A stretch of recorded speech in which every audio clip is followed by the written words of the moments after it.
전능하사 천지를 만드신 하나님 아버지를 내가 믿사오며 그 외아들 우리 주 예수 그리스도를 믿사오니 이는 성령으로 잉태하사 동정녀 마리아에게 나시고 본디오 빌라도에게 고난을 받으사 십자가에 못 박혀 죽으시고 장사한 지 사흘 만에 죽은 자 가운데서 다시 살아나시며 하늘에 오르사 전능하신 하나님 우편에 앉아 계시다가 저리로서 산자와 죽은 자를 심판하러 오시리라.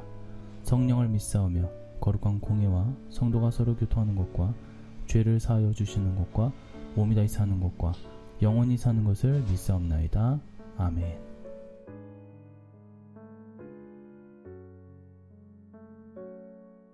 가면서 전파하여 말하되 천국이 가까이 왔다 하고 병든 자를 고치며 죽은 자를 살리며 나병 환자를 깨끗하게 하며 귀신을 쫓아내되 너희가 거저 받았으니 거저 주라. 또 그 집에 들어가면서 평안하기를 빌라. 아멘. 할렐루야. 오늘도 새하늘과 새 땅의 축복, 장수의 축복, 예수님의 초림 차원에서 오늘 우리가 살펴보고자 합니다. 에덴 동산은 천국의 예표입니다. 이스라엘 백성이 바벨론에서 귀환하여 회복한 새 예루살렘 역시 천국의 예표입니다. 예수님께서 이 땅에 초림하셔서 세운 신약교회도 천국이요, 예수님께서 임하시는 우리의 심령도 천국입니다. 이 모든 것이 천국의 예표라는 이야기입니다. 물론 천국의 실체는 예수님께서 재림하실 때 임하는 새하늘과 새 땅입니다. 마태복음 10장 역시 새하늘과 새 땅의 예표라는 측면에서 접근할 수 있습니다. 마태복음 10장은 예수님께서 12제자 사도들을 세우시고 그들을 전도 여행에 파송하시면서 주신 말씀입니다. 사도는 특별한 사명을 위임받은 자, 파견된 자라는 뜻으로 오늘날로 말하면 주의 종, 목사들이죠.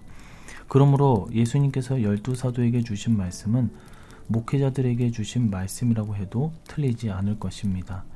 예수님께서는 오늘 본문 마태복음 10장을 통해 주신 세 가지 명령을 우리는 알 수 있는데, 첫 번째는 천국 인도입니다. 7절 말씀이죠. 두 번째는 건강한 삶의 인도입니다. 8절입니다. 12절 평안한 삶의 인도, 마지막 세 번째입니다. 예수님께서 이 세 가지 명령을 주의 종들에게 주셨습니다. 그렇다면 이제 이것들과 이사야 65장 새하늘과 새 땅의 고통이 없고 장수하는 축복의 연관성은 무엇일까요?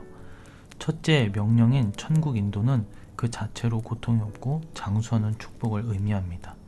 왜일까요? 천국이야말로 고통이 없고 장수하는 축복의 장소이기 때문입니다.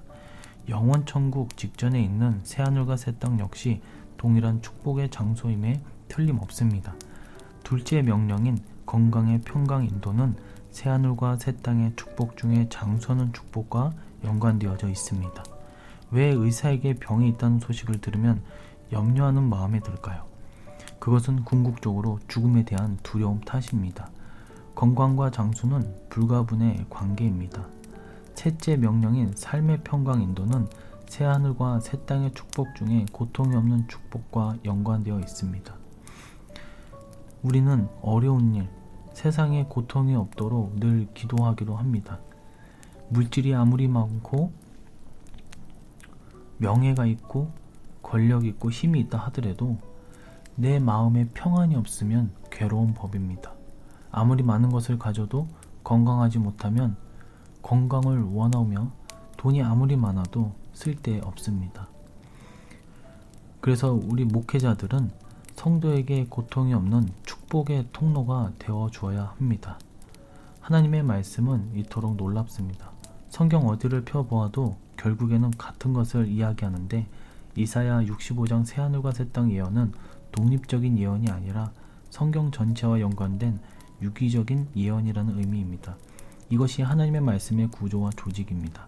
새하늘과 새 땅의 예언은 천지창조의 회복이라는 차원에서도 생각할 수도 있고, 예수님 초림의 예언, 예수님의 재림 예언이라는 차원에서도 생각할 수 있습니다. 방금 살폈듯 예수님의 초림이라는 차원에서 생각했을 때 새하늘과 새 땅의 예언은 마태복음 10장과도 짝을 이룹니다. 가장 매력적인 점은 그 예언이 오늘을 사는 우리와도 연관성을 맺는다는 점입니다. 어떤 의미에서 그럴까요? 예수님 안에 거하는 자는 새하늘과 새 땅의 고통이 없고 장수하는 축복을 지금 여기서 아직 희미할 자라도 누리게 되기 때문입니다.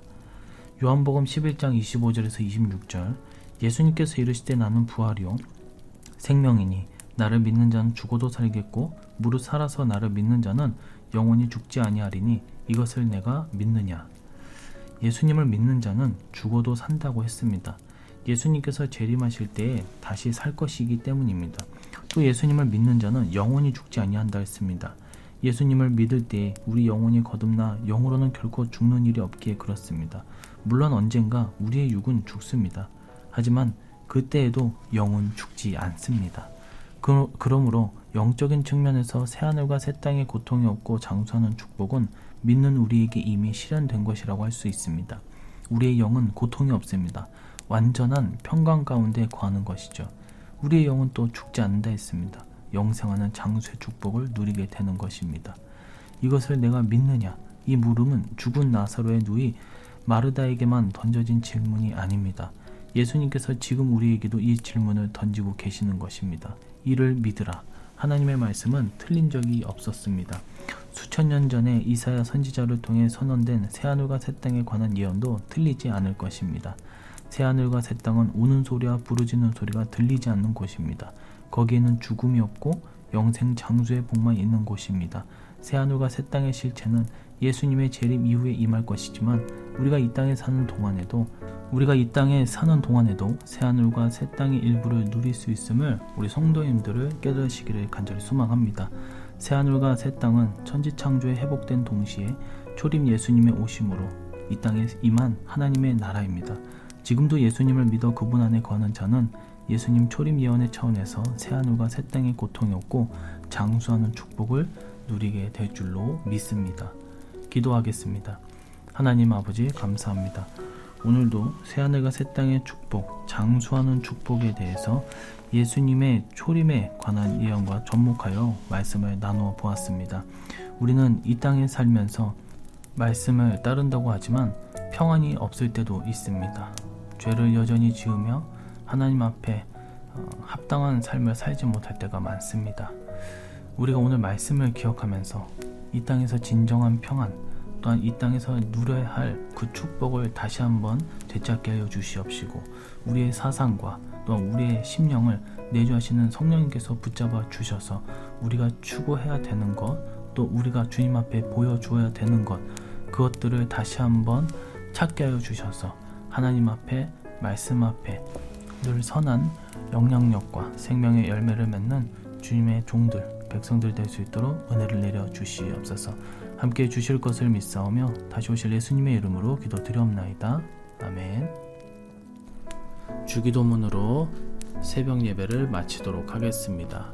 하늘에 계신 우리 아버지여, 이름이 거룩히 여김을 받으시오며 나라의 임하옵시며 뜻이 하늘에서 이룬 것 같이 땅에서도 이루어지이다.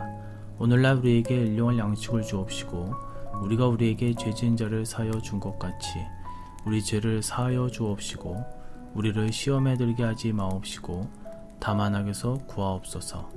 대개의 나라와 권세와 영광의 아버지께 영원히 있사옵나이다. 아멘.